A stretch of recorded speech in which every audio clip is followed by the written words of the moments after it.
1 Samuel 15, le verset 22. L'obéissance vaut mieux que les sacrifices et l'observation à sa parole vaut mieux que la grâce des béliers. C'est l'histoire de Saül, nous connaissons tous la désobéissance de Saül envers Dieu, de ce fait qu'il a voulu plus sacrifier ce qu'il avait trouvé dans le pays que Dieu l'avait demandé de vouer par interdit, et il a voulu offrir cela à Dieu.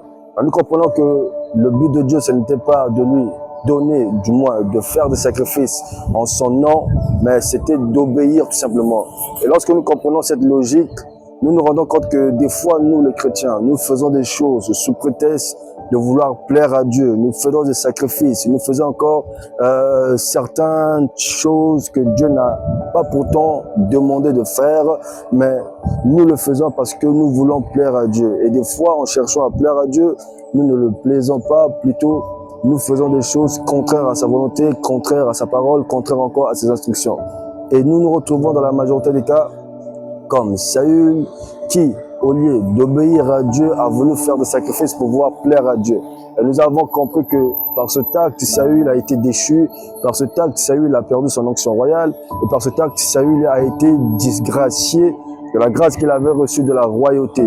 Combien d'entre nous faisons des sacrifices au lieu juste d'obéir à Dieu? Écoutez, le plus grand sacrifice, selon moi, c'est d'obéir à Dieu. Car lorsque nous voyons Abraham, nous voyons les patriarches de la Bible, Abraham a eu à faire un plus grand sacrifice qui était l'obéissance.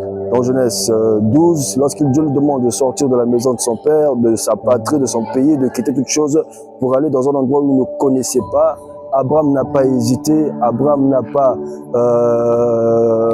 douté, Abraham a obéi et il est sorti. Vous allez me dire, mais où est le sacrifice? Le sacrifice, c'est qu'il a sacrifié sa volonté, il a sacrifié son pays, il a sacrifié son confort, il a sacrifié sa patrie, il a sacrifié la relation avec son père pour aller dans un endroit où il n'avait même pas connaissance.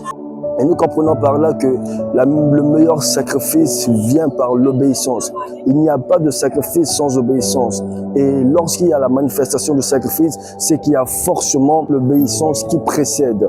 Christ a fait un sacrifice ultime parfait. Mais c'est parce qu'en amont, il a eu à obéir. Voilà pourquoi il dit, toutefois, non pas ma volonté, mais ta volonté. Parce qu'il a eu à obéir. Voilà pourquoi le sacrifice a été fait.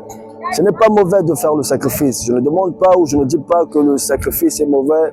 Faire tel sacrifice pour Dieu, c'est mauvais. Mais est-ce que le sacrifice que tu fais est suivi d'une ordonnance? Est-ce que le sacrifice que tu fais est suivi d'une recommandation? Est-ce que le sacrifice que tu fais est précédé par une forme d'obéissance suite à une ordonnance? Car nous ne faisons pas de sacrifice par nous-mêmes, mais tout ce que nous faisons comme sacrifice doit être inspiré par le Saint-Esprit qui connaît la volonté parfaite de Dieu et qui nous demande de faire selon la volonté de Dieu. Car lorsque tu fais un sacrifice, tu manifestes l'obéissance, c'est parce que cela découle d'une forme d'instruction, d'ordonnance ou encore de recommandation de la part de Dieu.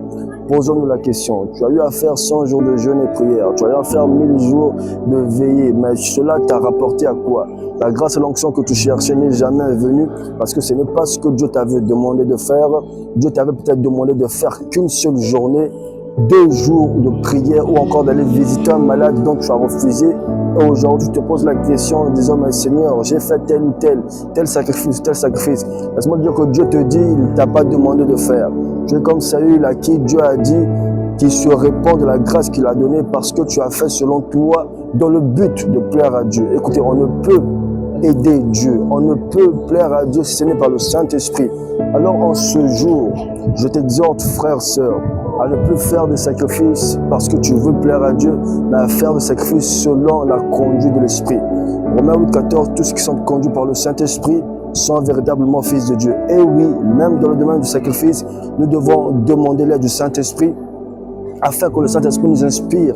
Qu'est-ce que nous devons faire? Comment est-ce que nous devons agir pour plaire à Dieu? Car nous-mêmes, nous ne pouvons pas plaire à Dieu. La preuve en est que Saül a voulu plaire à Dieu, a voulu sacrifier les béliers pour rendre hommage à Dieu, pour glorifier certainement Dieu, mais Dieu ne l'a pas apprécié. Dieu, tout ce qu'il demandait, c'est l'obéissance à sa parole. Alors, frères, sœurs, examine-toi en ce jour. Qu'as-tu déjà fait par ta propre volonté pour pouvoir plaire à Dieu. Certainement que tu as pris l'initiative de faire 100 jours de jeûne et prière. Tu t'es dit oui, si je fais 100 jours de jeûne et prière, je serai certainement agréable à Dieu. Et des fois, Dieu ne t'avait pas dit de faire ça. Je t'avais dit d'appeler un malade, d'aller voir un malade, de prier pour lui, d'aller donner telle ou telle somme à une ONG quelconque, mais toi tu ne l'as pas fait. Alors en ce jour, examine-toi, en ce jour, revois ta marche, en ce jour, revois ta vie et demande l'aide du Saint-Esprit afin que le Saint-Esprit t'oriente réellement à faire des sacrifices selon la volonté de Dieu et surtout à obéir à Dieu, car l'obéissance vaut mieux que le sacrifice. C'est en obéissant à Dieu que nous parvenons à faire un sacrifice qui est parfait, agréable à Dieu. Retiens que si tu n'obéis pas à Dieu, quel que soit le nombre de sacrifices que tu vas faire, cela n'aboutira à rien.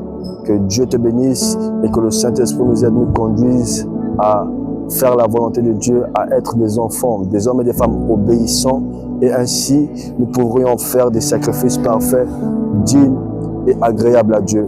Que Dieu te bénisse. Shalom chez toi.